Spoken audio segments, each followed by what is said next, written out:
Hey there, I am Kirill Kirkov from Full Stack Ninja. Today, we're going to talk about one of the most popular and versatile control structures in Python, the for loop.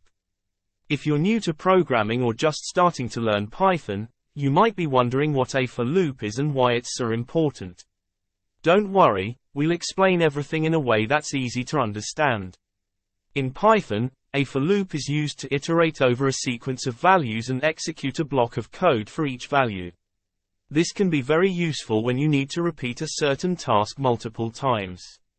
Let's take a look at an example. Say we want to print the numbers from 1 to 5 using a for loop.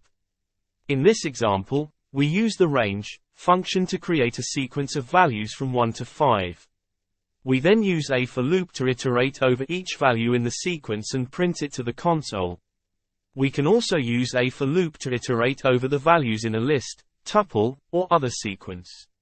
For example, let's say we have a list of names and we want to print each name to the console.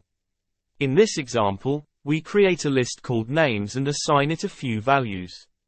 We then use a for loop to iterate over each value in the list and print it to the console.